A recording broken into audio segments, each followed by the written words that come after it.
بسم اللہ الرحمن الرحیم۔ السلام علیکم۔ میں سمیع ابراہیم حاضر خدمت ہوں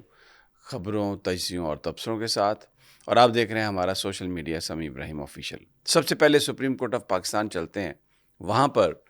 ایک عجیب تماشا لگ گیا ہے اور ایک عجیب مقابلہ شروع ہو گیا ہے۔ اس نے سپریم کورٹ کے اندر جو بھی انوملیز ہیں، جس طرح بھی آئینی ترمیم 26ویں کے تحت عدلیہ کو توڑا گیا، اس کی انڈیپینڈنس کو ختم کیا گیا، اس سارے معاملے کو ایکسپوز کر دیا گیا۔ اس وقت جسٹس یحییٰ فریدی، امین الدین اور جو آئینی بینچ ہے، یہ حکومتی احکامات کے تحت ہی سارا کام کر رہا ہے۔ جو حکومت انہیں کہہ رہی ہے وہی وہ کام کر رہے ہیں، اور آج جس انداز میں سماعت ہوئی میں آپ کو بتاؤں گا، آپ کو اندازہ ہو جائے گا کہ یہ حکومت کس طرح عدلیہ کو کنٹرول کر رہی ہے۔ 3 جج صاحبان نے، منصور علی شاہ صاحب، عقیل عباسی اور عائشہ ملک صاحبہ نے خط بھی لکھا ہے چیف جسٹس یحییٰ فریدی کو، اور آئینی جو بینچز ہیں ان کے چیف جج جو ہیں امین الدین کو، جس میں انہوں نے یہ بتایا کہ جس طرح مقدمے فکس ہونے چاہیے تھے، کس طرح جو عدالتی احکامات ہیں، 3 ممبر بینچ جو ہے اس کے احکامات کو ہوا میں اڑا دیا گیا، اور کمیٹی نے جو کچھ کیا ہے وہ نہیں کر سکتی تھی، اس لیے کہ جوڈیشل جو فیصلہ ہے، جو عدالتی احکامات ہیں، ان کو کمیٹی کے فیصلوں سے تبدیل نہیں کیا جا سکتا۔ بڑی امپورٹنٹ بات یہ انہوں نے آج کہی ہے، اور یہ اختیارات سے متعلق جو یہ سارا معاملہ ہے ججز کے کہ کیونکہ ایک سچویشن یہ سامنے آئی ہے، قانونی نقطہ یہ ہے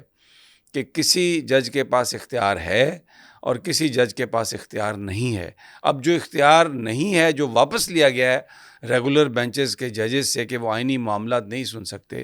وہ انڈیپینڈنس آف جوڈیشری پر ایک بہت بڑا کمپرومائز بیان کیا جا رہا ہے۔ وہ کو جو عدالتی احکامات ہیں یا جو پاکستان کا آئین ہے، وہ اس بات کی اجازت نہیں دیتا کہ آپ ججز میں تفریق کریں اور کسی جج کو کوئی مقدمہ سننے کا اختیار دیں اور دوسرے جج کو یہ اختیار نہ دیں۔ اور جو آج رجسٹرار صاحب پیش ہوئے اور ان سے پوچھا گیا کہ جناب بتائیے آپ کہ یہ سب کیا ہوا، تو انہوں نے کہا جی کہ وہ کیونکہ آئینی بینچ کے سامنے ہم نے ایک نوٹ رکھا تھا، کیونکہ 20 تاریخ کو ایک فیصلہ آیا، تو ان کے سامنے ہم نے کہا کہ آپ ایک بینچ بنائیں۔ تو اس پہ منصور علی شاہ صاحب نے کہا کہ بینچ تو عدالت نے بنا دیا تھا، تو اب آپ کا نوٹ کیسے آ گیا بیچ میں کہ کوئی دوسرا بینچ جو ہے وہ کمیٹی جو ہے وہ بینچ بنائے؟ تو اس پر رجسٹرار صاحب جو ہیں انہوں نے کہا کہ جناب یہ ایکٹ آف پارلیمنٹ کے تحت بنا ہے، پروسیجر ایکٹ، اور باقاعدہ انہوں نے ججز سے آج کنفرنٹیشن کی، اور جس وقت وہ یہ ساری کنفرنٹیشن کر رہے تھے، باہر اعظم نذیر تارڑ صاحب کا ایک بیان آیا جو وفاقی وزیر قانون ہے کہ ججز اپنا کام کریں، ہمیں تنگ نہ کریں۔ تو یہ بالکل واضح ہو گیا کہ جو آئینی بینچ ہے، چیف جسٹس ہیں، رجسٹرار ہے اور حکومت، یہ سب مل کر کام کر رہے ہیں، اور بڑے امپورٹنٹ ایشوز پر بات ہوئی۔ اس میں آج عقیل عباسی صاحب نے کہا کہ اس کا مطلب تو یہ ہے کہ کسی بھی بینچ میں کوئی جج اگر کوئی تیکھا سوال کر دے، کوئی ایسا سوال کر دے جس سے اندازہ ہو کہ یہ فیصلہ شاید حکومت کے خلاف آئے گا، تو آپ اس بینچ کو ہی توڑ دیں۔ رجسٹرار صاحب اس بینچ کو مقدمہ اس بینچ سے لے کے کسی اور بینچ کو دے دیں، یہ کیسے ممکن ہو سکتا ہے؟ اور ابھی اس وقت جو ہم مقدمہ سن رہے ہیں، تو کیا ہمیں تو کوئی یقین نہیں ہے کہ کل یہ بینچ قائم ہوگا اور ہم اس مقدمے کو سن رہے ہوں گے۔ بڑی آج کنفرنٹیشن کی بات ہوئی۔ پھر ایک سٹیج پر آ کر تو کل کے لیے تو سماعت ملتوی کی گئی ہے، لیکن عدالتی معاونین بنائے گئے ہیں، منیر ملک صاحب، جناب حامد خان صاحب، اور اس کے علاوہ بیرسٹر صلاح الدین ہوں گے، اور شاہد جمیل جو پرائیویٹ پارٹی کو ریپرزینٹ کر رہے ہیں۔ تو اٹارنی جنرل کو بھی بلایا گیا ہے کہ وہ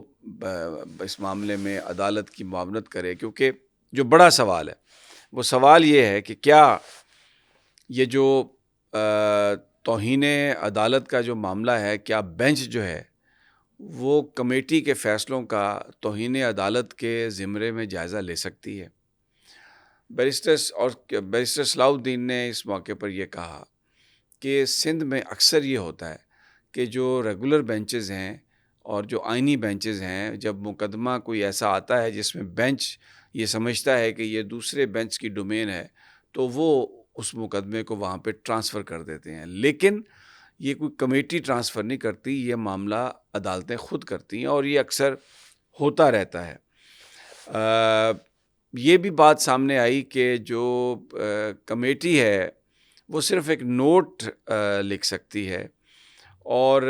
یہ نہیں ہے کہ وہ کسی جوڈیشل آرڈر کے خلاف کوئی بات کرے. اچھا، اب ایک اور سچویشن آج ہوئی پیدا، جس وقت رجسٹرار صاحب یہ کہہ رہے تھے کہ میں نے نوٹ بھجوایا، اور اس میں جو انہوں نے جو موقف پیش کیا، وہ جب جج صاحب نے کہا، منصور علی شاہ صاحب نے، کہ وہ نوٹ سامنے عدالت میں پیش کریں. اب وہ نوٹ پیش کیا گیا تو جو رجسٹرار صاحب کا موقف تھا اور جو رجسٹرار میں لکھا ہوا تھا اس میں بڑا فرق تھا.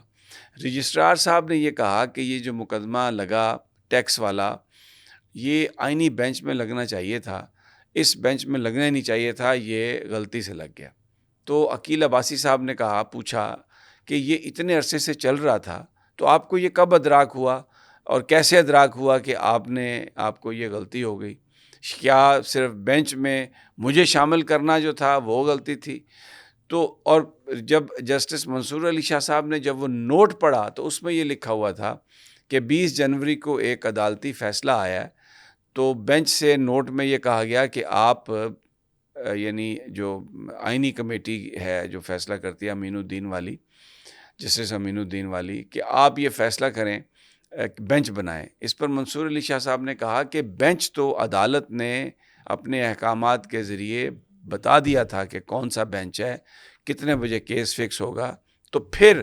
آپ نے یہ کیسے لکھ کے بھیجا؟ اور آپ کہہ رہے تھے کہ آپ کو غلطی کا احساس ہوا، تو یہاں پر اس نوٹ میں تو کہیں اس بات کا مینشن ہی نہیں ہے کہ یہ آپ نے کہ یہ غلطی سے ادھر لگ گیا. تو یہ تو ساری کہانی جو ہے وہ آپ دوسری. تو آج جو گفتگو ججز کی ہوئی، جو وکلاء کے جو اس میں دلائل تھے، تو اس نے یہ ایکسپوز کیا، یہ بالکل ننگا کر کے پاکستان کے عوام کے سامنے رکھ دیا کہ کتنا ڈرٹی گیم جو ہے، ایک گندا کھیل سپریم کورٹ آف پاکستان میں کھیلا جا رہا ہے. اور اس میں یہ جو ججز ہیں، جس میں امین الدین ہیں یا ان کے ساتھی ججز، اور ایون چیف جسٹس یحییٰ آفریدی، وہ سارے کے سارے کسی نہ کسی طریقے سے اس میں انوالو ہیں، کیونکہ رجسٹرار کے پیچھے وہی قوتیں لگ رہی تھیں جس کی بنا پر رجسٹرار آ کے یہ جو بینچ ہے 2 ممبر، اس کے سامنے بات کر رہا تھا. اب منیر ملک صاحب پہلے ہی 26ویں آئینی ترمیم کے خلاف بات کر چکے ہیں، حامد خان صاحب بھی. تو یہ جو کل معاملہ توہین عدالت کا ہوگا، جس میں یہ فیصلہ، جس میں یہ تاثر، اس چیز پر غور کیا جائے گا کہ کیا جو آئینی یہ جو کمیٹی ہے، پریکٹس اینڈ پروسیجر کمیٹی، اس کے جو ایکٹ ہیں، اس کے جو فیصلے ہیں، کیا وہ توہین عدالت میں دیکھے جا سکتے ہیں؟ کیونکہ مسئلہ یہ ہے کہ یہ 3 ججز کا ایک فیصلہ تھا، ایک عدالتی حکم تھا، جس کو بقول رجسٹرار صاحب نے، جو کمیٹی ہے پریکٹس اینڈ پروسیجر، اس نے اس کو تبدیل کر دیا. تو یہ جو فیصلہ ہے، کیا توہین عدالت کے زمرے میں آتا ہے؟ کیونکہ جج صاحبان کا یہ خیال ہے، آج منصور علی شاہ صاحب کا اور عائشہ ملک صاحب اور صاحبہ اور عقیل عباسی صاحب کا جو لیٹر بھی لکھا اور جو گفتگو ہوئی اس میں، کہ جو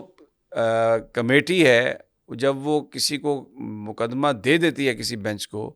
تو پھر وہ اس کو واپس نہیں لے سکتی، اس کو تبدیل نہیں کر سکتی. اور صلاح الدین صاحب نے کہا کہ جو بینچز ہیں، جو ججز ہیں، یہ خود کوئی اس میں سے اٹھ جائے یا بینچ ٹوٹ جائے تو مقدمہ پھر کمیٹی کے پاس آ سکتا ہے. لیکن یہاں پر اختیارات کا ناجائز استعمال کیا گیا، اپنے مینڈیٹ سے بڑھ کر بات کی گئی. تو اس کمیٹی نے، کیونکہ وہ کمیٹی جو تھی اس وقت وہ ایڈمنسٹریٹو جو پہلو ہے یا جو ایڈمنسٹریٹو کیپ ہے، اس کے انڈر وہ کام کر رہے تھے. ان کو وہ جو ان کا فیصلہ تھا وہ بطور جج نہیں تھا، جبکہ جسٹس منصور علی شاہ صاحب کی سربراہی میں جو 3 ممبر بینچ تھا، اس کا جو فیصلہ تھا یا اس کے جو احکامات تھے وہ عدالتی احکامات تھے. تو کل سماعت ملتوی ہے، لیکن آج عقیل عباسی صاحب نے کہا کہ اب ہمیں نہیں پتہ کہ کل بھی یہ بینچ قائم ہوگا یا نہیں ہوگا. اور بار بار وہ کہتے رہے کہ بس حکومت کو جب یہ پتہ چلے کہ فیصلہ ان کے خلاف آ رہا ہے تو اب ان کے پاس یہ پاور آ گئی ہے تو وہ اس بینچ کو ہی تبدیل کر دیں. تو یہ تو انڈیپینڈنس آف جوڈیشری پر، عدلیہ کی آزادی پر ایک بہت بڑا حملہ ہے. اب کل توہین عدالت کیا کمیٹی نے کی ہے، اگر اس پہ عدالت یہ 2 ممبر بینچ کہتا ہے کہ توہین عدالت ہوئی ہے تو پھر تو اس کمیٹی میں جمال مندوخیل بھی ہیں, محمد علی مظہر بھی ہیں اور اس میں امین الدین بھی ہیں, کیونکہ منصور علی شاہ صاحب نے بتایا کہ 2 کمیٹیوں کے اجلاس ہوئے. ایک کمیٹی تو سپریم کورٹ کی جو regular practice and procedure act committee ہے, اور جبکہ دوسری امین الدین کی سربراہی میں جو کمیٹی ہے ان کا اجلاس ہوا. اور منصور علی شاہ صاحب نے کہا کہ میں نے کمیٹی میں اس لیے شرکت کرنے سے معذوری کا اظہار کیا کیونکہ عدالتی فیصلہ آ چکا تھا. جب عدالتی فیصلہ آ جائے تو پھر اس کے بعد کمیٹی کسی جوڈیشل فیصلے کو اپنے ایگزیکٹو فیصلے سے تبدیل نہیں کر سکتی. تو ویری ایک انٹرسٹنگ اس وقت سچویشن ہے. اب دیکھنا یہ ہے کہ کیا ہوتا ہے, وکلاء کس کے ساتھ کھڑے ہوتے ہیں, اور اگر یہ بینچ قرار دے دیتا ہے کہ کمیٹی نے توہین عدالت کی ہے تو پھر کیا امین الدین, جائیہ افریدی اور یہ سب کیا توہین عدالت میں ٹرائی ہو سکتے ہیں؟